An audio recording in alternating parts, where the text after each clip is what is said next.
Bonjour et bienvenue à Vie de foi. Cette semaine, nous parlons de leadership, un sujet que j'apprécie beaucoup parce que quand on parle de leadership, on parle en fait des hommes et des femmes de Dieu qui peuvent être relâchés dans leur destinée. Et quand on parle de leadership aussi, on parle de raffinement, on change pour s'améliorer. Et aujourd'hui, on va parler de changement et comment accueillir positivement le changement. Je sais qu'il y a des gens qui n'aiment pas le changement, et c'est un fait que certaines personnes n'aiment pas lorsqu'on leur impose des changements, mais beaucoup de personnes, en fait, aiment le changement qu'ils désirent. Je vous explique. Certaines personnes vont dire, bien moi, j'aime changer de voiture, j'aimerais changer de peignure, de coiffure, de maison. Donc, les gens aiment le changement, mais le changement qu'ils désirent, pas le changement qu'on veut leur imposer. Donc, aujourd'hui, on va parler comment on peut accueillir favorablement, positivement le changement. Mais juste avant, j'aimerais vous annoncer encore aujourd'hui que nous avons à votre disposition une formation en leadership ministériel et vous pouvez même recevoir un certificat dans cette formation, donc un certificat en leadership ministériel qui est tout à fait gratuit. Toute la formation est gratuite. C'est quelque chose que j'ai reçu dans mon cœur il y a quelques années, en 2016. Le Seigneur m'a parlé concernant l'intégrité et comment Dieu m'appelait en fait à enseigner sur l'intégrité dans le ministère. Donc, c'est une formation pratique, certainement avec la parole de Dieu, mais ce n'est pas un collège biblique. Plusieurs personnes peuvent aller à l'école biblique, se former en théologie, mais malheureusement, des fois, on a la théologie, on n'a pas vraiment la dimension pratique et il y a des lacunes au niveau du leadership. Donc, peu importe votre formation théologique, on vous offre gratuitement la formation du Collège Intégrité. Il s'agit d'aller visiter le site web Collège Intégrité. Donc, on peut mettre à l'écran l'adresse, tout simplement, lecollegeintégrité.com et vous vous inscrivez. Si vous avez l'accord de votre pasteur, vous pouvez vous inscrire. Et puis, il y a plusieurs modules qui sont là pour bâtir les hommes et les femmes de Dieu dans l'œuvre de Dieu. Donc, on a, par exemple, un module qui concerne les médias avec pasteur Michael Lebeau. On a aussi un module sur la loyauté avec pasteur Annabelle Sourdril, sur aussi la rébellion avec prophète Jérémie Sourdril. Donc, plusieurs modules qui sont là pour vous aider. Et moi, j'enseigne le maximum de cours. La majorité des cours, c'est vraiment moi qui les donne, mais c'est des modules pour vous aider dans votre ministère, que vous soyez un aspirant au ministère ou vous êtes déjà un ministre de l'Évangile. Bien, ces cours sont là pour vous aider. Et puis, comme je vous dis, vous pouvez même recevoir, si vous avez bien réussi aux examens, vous pouvez même recevoir un certificat en leadership ministériel qui est tout à fait gratuit. Toute la formation, en fait, les vidéos sont gratuites, les syllabus, donc tous les manuels que vous pouvez télécharger gratuitement, bien, tout ça est à votre disposition. La seule chose que ça va vous coûter, c'est votre temps. Donc, gloire à Dieu pour le Collège Intégrité. Et ma prière, c'est vraiment que plus grand nombre puisse être équipé pour bien répondre à l'appel de Dieu. Et je donne ce que j'ai reçu. Et certainement, aujourd'hui, on continue dans cette série sur le leadership. Et encore, je vais vous donner des choses que j'ai reçues pour ma propre vie, que j'espère sera une source de bénédiction pour la vôtre. Amen. Hier, on a vu en fait comment c'est important pour nous de définir notre culture ministérielle. Quand on parle de culture ministérielle, on parle de notre ADN spirituel. Donc, si vous avez une église, vous êtes pasteur d'une église ou vous êtes le dirigeant d'un ministère ou même d'une entreprise, on devrait être capable de discerner votre ADN spirituel. On a parlé, par exemple, d'un jeune homme que j'ai pu conseiller, qui est un pasteur stagiaire. Bien, je lui ai en fait je l'ai invité en fait à se poser des questions sur son identité spirituelle. Est-ce que tu es personnellement charismatique ou non? Si tu es charismatique, tu crois dans les dons du Saint-Esprit, bien ton Église sera charismatique aussi. Donc, avant de définir des choses qu'on devrait ou ne devrait pas faire dans l'Église, ou avant même d'adresser des questions sur le comment, on doit savoir qui nous sommes. Donc, notre ADN est très important. Donc, on a vu, en fait, en parlant de cette culture qu'on peut avoir dans une église, on s'est posé une question. Qu'est-ce que nos œuvres actuelles révèlent sur nous et sur nos valeurs? On peut dire, nous aimons les pauvres, mais si on ne fait absolument rien pour les pauvres, c'est simplement un discours. Ce n'est pas notre culture comme église. Mais on peut changer tout ça, gloire à Dieu. On s'est posé une deuxième question. Qu'est-ce que nos leaders valorisent vraiment? Donc, si vous êtes un responsable, un dirigeant, qu'est-ce que vous valorisez vraiment? Si vous valorisez une certaine chose, une certaine vision que vous avez reçue de Dieu, bien vous allez communiquer tout ça à votre équipe. Amen. Donc, on devrait regarder les deux pour savoir, mais qu'est-ce que lui valorise vraiment ou elle. Amen. Et ensuite, lorsqu'on a découvert vraiment ce que nous valorisons, on doit l'écrire. Parce que dans Habakkuk 2.2 nous dit en fait qu'on devrait écrire la vision afin que les gens puissent la lire couramment. Dans une église, typiquement, on va mettre la vision de l'église sur un site web, amen, sur les documents qu'on peut produire. Dans les entreprises aussi, on peut retrouver des informations sur les sites web, certainement, parce que nous sommes dans l'époque de la technologie comme ça. Bref, sur les cartes d'affaires, les cartes de visite, tout ça, là, c'est une chose qu'on peut communiquer dans les publicités également. Donc, vous pouvez écrire votre vision pour qu'on puisse la retrouver, pour découvrir vraiment votre culture. On peut parler aussi de la culture d'une église. Vous savez, certaines cultures sont très traditionnelles. On valorise vraiment les vieux cantiques, on valorise l'histoire, et puis on arrive dans cette église et immédiatement, en ouvrant les yeux, tout simplement en regardant autour de nous, on peut voir que c'est une église assez conservatrice, par exemple. D'autres églises, leur culture, c'est très moderne, ils sont très adaptés pour la culture actuelle, pour la génération actuelle. On peut le ressentir immédiatement en rentrant. Donc, on doit savoir qui nous sommes, pour être nous-mêmes, pour être dans l'appel de Dieu pour notre communauté. Par exemple, si je vais prêcher à la jeunesse, comme ce vendredi soir, je vais prêcher à la jeunesse de notre Église, bien, je vais m'habiller moi-même, toujours, mais je vais m'habiller pour m'adapter aux jeunes, parce que je comprends qu'il y a une culture jeunesse. Donc, ma culture vieillesse, si on veut, non, je ne suis pas vieux, mais comparativement aux jeunes de 15 ans, je suis plus vieux. Donc, je vais m'adapter aussi selon les contextes pour pouvoir atteindre les gens. Jamais, aussi il faut dire, on ne veut jamais quitter la culture du royaume. Et c'est là où des fois, les gens ont du mal à discerner. On quitte la culture du royaume pour s'adapter aux gens. Donc, je crois qu'on doit vraiment, oui, vouloir atteindre ces gens et ne pas créer des barrières inutiles, mais toujours, on veut honorer notre royaume, notre Dieu, premièrement, et son royaume. Donc, on veut toujours faire les choses selon le cœur de Dieu. Donc, avant d'aller à notre sujet d'aujourd'hui concernant le changement, je vais juste terminer avec le dernier point qu'on n'a pas pu terminer hier. Donc, en fait, façonner votre culture ministérielle. Donc, on va façonner toute notre culture ministérielle et on va bâtir notre équipe autour de nos valeurs.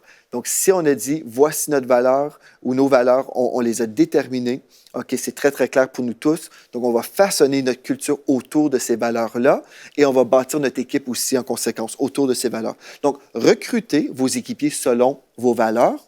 Donc, vous allez voir si votre vision, c'est d'atteindre le peuple francophone. Je parle de notre Église. Bien, qu'est-ce qu'on va faire? On va recruter des équipiers qui vont appuyer cette vision-là. Donc, ils vont parler le français, forcément. OK.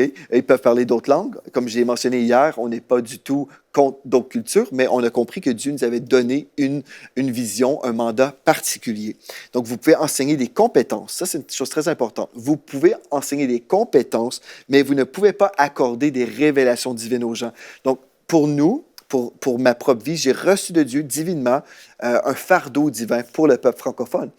Donc, je peux prêcher aux gens, voici comment on peut faire telle ou telle chose dans le ministère. Okay? Donc, on peut enseigner des compétences. Mais si la personne n'a pas un cœur pour le peuple francophone, est-ce qu'elle va vraiment être engagée dans le ministère? Est-ce qu'elle va vraiment croire avec nous, prier avec nous, servir de tout cœur? Non, parce qu'elle n'a pas reçu une révélation ou un fardeau.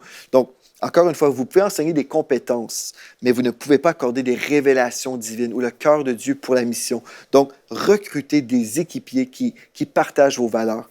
Et une deuxième chose, supprimez de votre équipe les gens qui n'épousent pas vos valeurs. Ça, c'est très important parce qu'une personne, comme j'ai mentionné hier, une personne qui est contre la francophonie, par exemple, bien, cette personne-là va vraiment créer de la division. C'est une autre vision autre que celle que Dieu nous a donnée. Donc, puisque c'est une autre vision qui va aller en compte de la vision initiale, la présence de cette personne, en fait, peut créer de la division dans l'équipe. Donc, si vous n'aimez pas les résultats actuels dans votre équipe, OK, changez ce qui doit changer. Et parfois même des membres de votre équipe. Et aujourd'hui, c'est ce thème-là, changer ce qui doit être changé, bien, ça nous conduit au thème d'aujourd'hui, accueillir positivement le changement. On veut accueillir vraiment le changement parce que sans changement, comme j'ai souvent dit, pas de changement, pas de changement. C'est une expression à l'Église chez nous. On le dit souvent, pas de changement, pas de changement. Si je ne veux pas changer une chose, bien, la chose ne changera pas. Si je ne veux pas changer, je ne changerai pas non plus. Donc, pas de changement, mais je peux accueillir chaleureusement le changement. Dans 2 Corinthiens chapitre 3, au verset 18, nous lisons. Nous tous qui, le visage découvert, contemplons comme dans un miroir la gloire du Seigneur, nous sommes transformés en la même image de gloire en gloire. Nous sommes transformés dans l'image du Seigneur, à la gloire du Seigneur, de gloire en gloire, comme par le Seigneur l'Esprit. Donc, c'est vraiment notre cœur. On veut changer, on veut être transformé, on veut aller de gloire en gloire. Amen. Donc, en fait, je dis, on peut choisir de ne pas changer, mais vous savez, vous allez changer peu importe, que vous le vouliez ou non.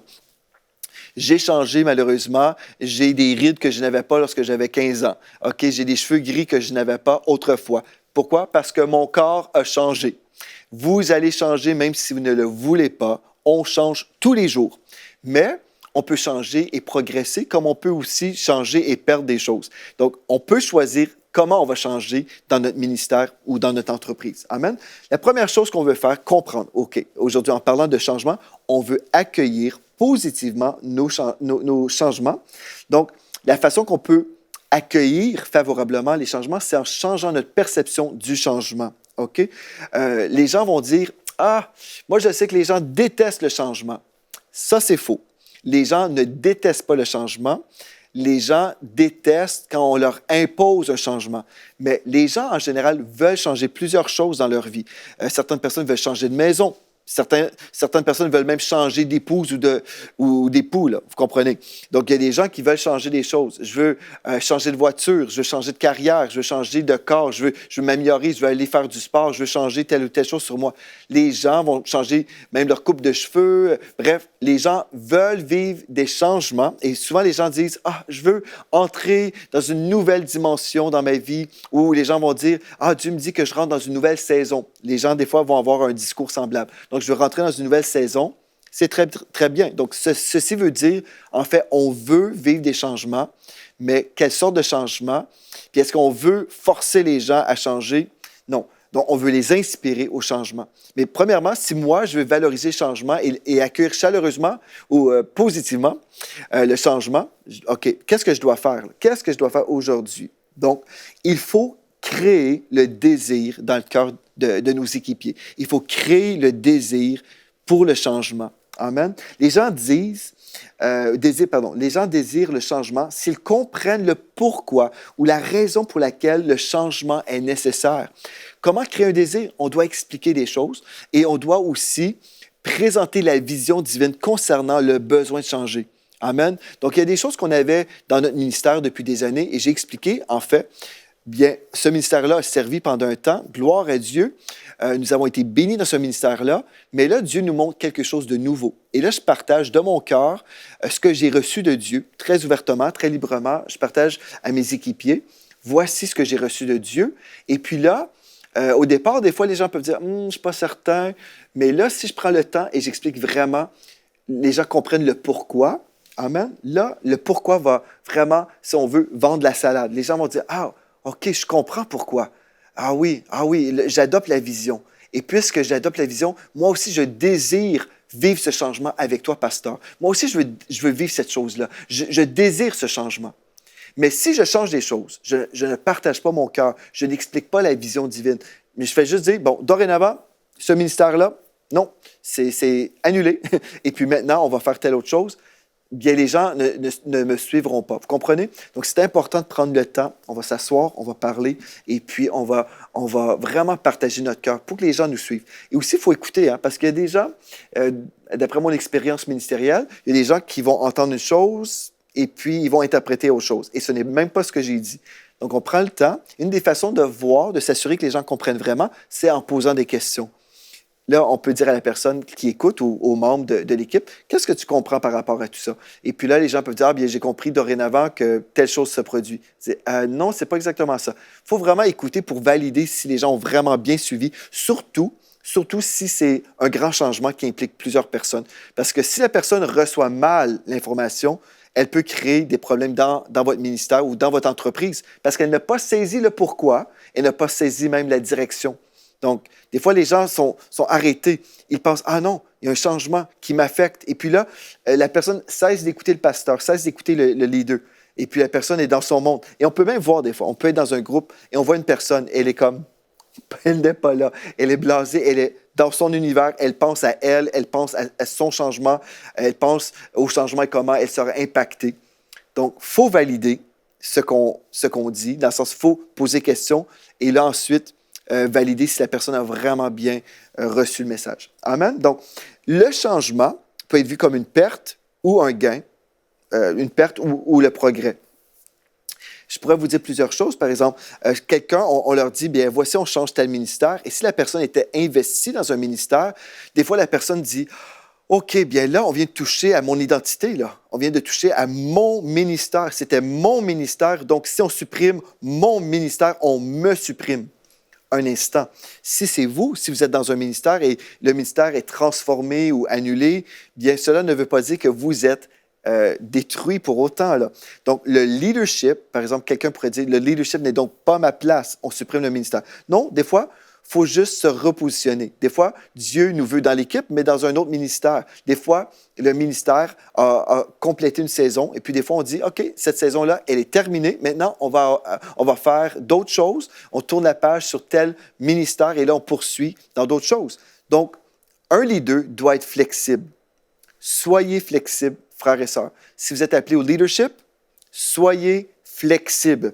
La flexibilité est une grande clé du véritable leadership. Je vais répéter, la flexibilité est une grande clé du véritable leadership. Quelqu'un qui n'est pas flexible, on change une chose dans le ministère et puis la personne est totalement anéantie, il y a un grand problème. Parce que nous sommes appelés à changer des choses constamment et nous sommes appelés à changer. Quelqu'un qui ne change pas ou quelqu'un qui ne sort pas de sa zone de confort, cette personne-là ne progresse pas. Le progrès arrive uniquement lorsque je suis dérangé, lorsque je sors de ma zone de confort. C'est comme, par exemple, je vais faire de l'exercice, OK, à la salle de sport. Bien là, s'il y a un peu de résistance, je suis en train de progresser. Mes muscles se développent. Mais si c'est toujours facile, je suis dans ma zone de confort, tout va bien, il n'y a pas de progrès. Je suis en train de faire du surplace. Vous comprenez? Donc, il faut accueillir, en fait, le changement. Il faut accueillir même l'inconfort. Il faut accueillir le fait d'être étiré parce que c'est à ce moment-là où on grandit et c'est à ce moment-là qu'on progresse. Amen? Donc, premièrement, pour accueillir positivement le changement, on doit changer notre perception que nous avons concernant le changement et on doit ensuite discerner ce qui doit changer. On ne veut pas forcément tout changer et surtout pas d'un seul coup. Le pasteur ou le leader va prier, chercher la face de Dieu et changer les choses. Des fois, Dieu va dire, OK, c'est fini. Donc, quand c'est fini, c'est fini. Mais des fois, Dieu va aussi nous inspirer à changer des choses graduellement avec la vision de la courbe lente dans l'administration où les gens sont ici, on veut qu'ils viennent ici, on peut les diriger doucement. Spirituellement, je ne crois pas dans la courbe lente. J'explique pourquoi. Par exemple, vous croyez dans les dons du Saint-Esprit et vous voulez venir ici et les gens sont ici. Vous voulez, par exemple, des fois, adopter la courbe lente dans l'esprit, ça ne fonctionne pas. La raison pourquoi je vais vous dire ça, il y a des gens qui sont ici spirituellement et qui ne veulent pas être là. Donc, vous voulez les emmener ici, mais eux, ils résistent parce qu'ils ne veulent pas aller là. Ils ne veulent pas vivre plus du Saint-Esprit. Donc, théologiquement ou spirituellement, je ne crois pas trop dans la courbe lente. Mais au niveau de l'administration, c'est très, très sage. Il y a des choses qu'on peut faire doucement pour emmener les gens avec nous. On les forme, on prie de notre côté pour recevoir de Dieu, pour ensuite donner ce qu'on peut au bon moment. Donc, discernez ce qui doit changer. Ne tolérez pas l'intolérable. OK? Il y a des choses que vous savez dans votre ministère ou dans votre entreprise. Vous savez, non, ça, là, on ne peut pas poursuivre comme ça. Admettons, vous avez une entreprise et puis vous enregistrez de la musique pour des gens. OK? Vous avez un studio d'enregistrement. Mais vous savez qu'il y a un petit bruit de fond dans votre enregistrement. Vous savez, il y a quelque chose de dérangeant. Vous pouvez enregistrer beaucoup d'albums et faire plein de choses, mais s'il y a toujours un petit bruit de fond, c'est intolérable. Personne ne va vouloir écouter les enregistrements. Donc, vous devez absolument gérer cette situation parce que vous êtes responsable de votre entreprise. Ça fait du sens, là? Donc, changez ce qui ne fonctionne pas et soyez courageux. Des fois, on a besoin d'être courageux concernant des changements qui impliquent des personnes. Amen. Mais Dieu vous appelle aussi à être rempli d'amour et puis faire les choses selon son cœur. Donc, gloire à Dieu concernant l'accueil du changement. J'aimerais ça aussi maintenant vous donner juste quelques points concernant les changements que moi, je peux faire dans notre assemblée, par exemple. Pour vous illustrer un peu, une rencontre que je peux faire moi-même dans notre église locale. Par exemple, je rencontre les leaders de notre Église et nos sessions d'information, les sessions de formation ministérielle s'appellent en fait l'affermissement en leadership. Donc, soirée d'affermissement en leadership. Par exemple, je vais vous montrer quelque chose que je pourrais dire à mon équipe pour vous aider à la maison, que vous soyez pasteur ou chef d'entreprise. Ce que je vais vous dire, en fait, peut vous aider à voir comment vous pouvez utiliser les mêmes points pour amener du changement dans votre entreprise, votre commerce ou votre ministère.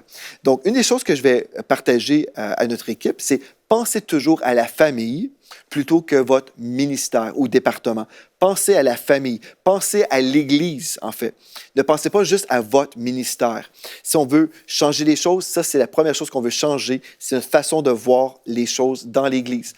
Par exemple, quelqu'un travaille dans le ministère des enfants. La personne peut penser enfant, enfant et mon département, mon département. Et au même moment, on a besoin de faire un autre ministère.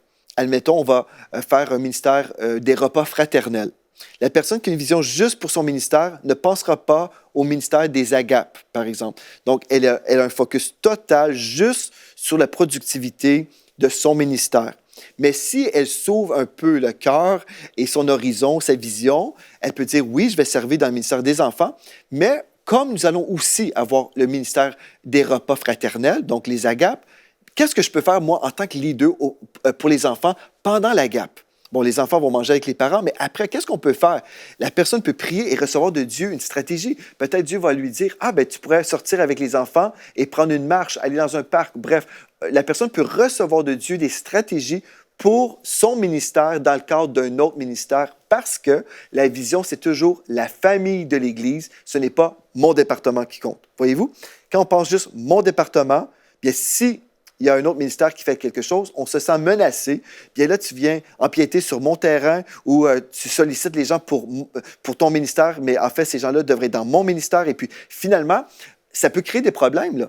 Mais si on pense tous famille, OK, mais comment est-ce qu'on peut tous servir dans tel événement qu'on fait à l'Église? Parce que nous sommes une seule famille. Nous voulons tous la même chose. Nous voulons la gloire de Dieu et nous avons nos valeurs, nous avons notre culture dans cette Église, notre ADN spirituel. Donc, on va tous travailler ensemble pour accomplir la volonté de Dieu. OK? Donc, pensez à votre famille spirituelle ou pensez à toute l'entreprise ou l'organisation plutôt que juste votre département ou votre responsabilité.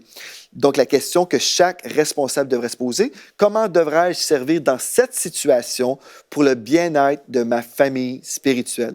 Deuxième chose qu'on peut faire, en fait, c'est adopter un changement de vision concernant nos dimanches. Ça, c'est une des choses. Je veux que les gens de notre Église puissent vraiment changer au niveau de leur vision, de leur congé. Vous savez, souvent, les gens vont travailler toute la semaine et là, on se dit, le week-end, samedi, dimanche, c'est mon jour. En fait, c'est mes 2 jours de repos. C'est là, oui, je vais aller à l'Église, mais après, ne me dérangez pas, c'est le temps où je vais me reposer. Bien, ça, c'est des choses que je veux changer dans notre mentalité québécoise. Donc, le dimanche n'est pas notre jour de congé. Pour moi, certainement pas. Si je prêche, je ne suis pas en vacances lorsque je prêche. Je suis en train d'exercer un ministère, un service pour le Seigneur et pour les gens dans l'Église. Donc, je veux que tout le monde dans notre Église, dans le leadership de l'Église, puisse avoir cette même vision. Le dimanche, ce n'est pas notre jour de congé. Le dimanche, c'est notre jour de service. C'est le jour du Seigneur. Donc, le dimanche, c'est le jour du Seigneur. Soyons donc disponibles pour l'œuvre de Dieu les dimanches. Là, les gens disent, oui, mais j'ai besoin de me reposer. Oui, c'est vrai, on a tous besoin de se reposer. Donc, vous devez vous reposer à un autre moment, si vous êtes un leader dans mon équipe. Pourquoi? Parce que les dimanches, on ne veut pas être en train de penser juste à nos courses, les choses qu'on veut faire. On veut prévoir nos moments de repos en dehors du jour du Seigneur. Vous allez dire, bien, tous les jours sont les jours du Seigneur. On devrait vivre pour le Seigneur tous les jours, mais on s'entend, on veut vraiment servir le Seigneur le dimanche. C'est-à-dire, bon, on va avoir la réunion, mais si en après-midi, on a un repas fraternel, une agape, puis on va manger ensemble, mais aussi, puisque je suis un leader dans l'équipe, dans la maison, je vais discerner en fait des besoins. Peut-être une personne a besoin d'être conseillée, peut-être une personne a besoin d'être encouragée. Donc, je vais penser en dehors de mes besoins personnels ou ma petite volonté, mais je vais dire, OK, je pense que cette personne a besoin de moi. Ou peut-être, il y a une autre rencontre en soirée ou en après-midi, je vais me disposer, en fait, je vais me disponibiliser, en fait, pour pouvoir être présent lors de ces rencontres-là importantes à l'Église. Donc, reposez-vous et amusez-vous à fond. les samedis ou le jour de votre congé. Quand nous sommes dans notre zone de confort, nous ne progressons pas. La progression a lieu uniquement quand nous sommes inconfortables. Donc, soyons donc étirés et accueillons favorablement, amen, l'étirement. Une autre chose qu'on veut faire dans notre changement de mentalité, c'est vraiment devenir visionnaire de notre ministère. Bon, j'ai déjà dit, on veut penser la maison et pas simplement nous-mêmes et notre département, mais on veut aussi être responsable pour le département que Dieu nous a confié, que nos autorités nous ont confié. Donc, si je suis responsable dans cette grande maison, je veux m'approprier ce ministère dans le sens que je deviens vraiment responsable pour bien organiser, pour bien superviser, pour m'assurer que tout fonctionne bien et pour résoudre les problèmes ou relever les défis qui sont là. Donc, rêvez pour votre ministère. Ça, c'est une chose très importante pour mes leaders. Je veux leur dire, voici comment rêver pour vos ministères et organiser des moments justement de rapprochement. Parce que quand nous parlons d'une famille spirituelle, quand nous parlons d'une organisation, par exemple, si vous êtes un entrepreneur, vous parlez de votre organisation, vous voulez que les gens adoptent vraiment l'ADN spirituel ou l'ADN de votre entreprise, cette vision que vous avez. Bien, la façon de faire ça, c'est lorsque les gens vont entretenir, quand vos leaders vont entretenir vraiment des bonnes relations avec les équipiers. Donc, pour une église, moi, ce que j'encourage, c'est vraiment des moments de rapprochement, des moments de repas fraternels, par exemple, des temps de prière en groupe dans les départements. Si on a un département du ministère des Enfants, département des médias, département de la louange, bref, tous les départements possibles, prenez des temps pour prier ensemble, des moments aussi pour faire des vidéos ensemble, des rencontres par Internet, par exemple, des Skype, des FaceTime, comme vous voulez, et aussi avoir des courriels d'encouragement. Donc, vous pouvez même former un petit groupe WhatsApp. Bon, je parle de technologie ici, là, mais vous formez des façons où vous allez entrer en communion et vraiment travailler ensemble. Parce que ce qu'on vise, ce n'est pas simplement des gens qui travaillent ensemble, mais des gens qui se font confiance, des gens qui s'aiment, des gens qui sont visionnaires ensemble, des gens qui vont porter ensemble la vision pour la gloire de Dieu. Et certainement, vraiment devenir spirituellement responsable des équipiers qui sont sous votre charge. Ce qui veut dire, on va prier régulièrement vraiment pour les personnes qui sont là et on va faire le suivi. Si on voit que la passion diminue dans la vie de nos équipiers, on veut faire le suivi pour s'assurer que ces gens-là vont bien. Et certainement, on veut recevoir de l'Esprit de Dieu des paroles concernant les gens qui sont sous notre autorité, afin de gérer notre passion et aussi encourager la passion de tous ceux dans le service. Donc, voilà des choses qu'on peut changer, mais au départ, on doit accueillir le fait que le changement est certain, mais on peut choisir quel type de changement qu'on veut, les changements pour le progrès et les changements pour la gloire de Dieu. Alléluia. Donc, demain, on poursuit dans cette étude sur le leadership. C'est un rendez-vous à ne pas manquer. D'ici à demain, écrivez-moi à videfoi@emcitv.com et dites-moi comment Dieu vous a parlé cette semaine pour vos changements. Et d'ici à demain, merci d'avoir été là et soyez richement bénis.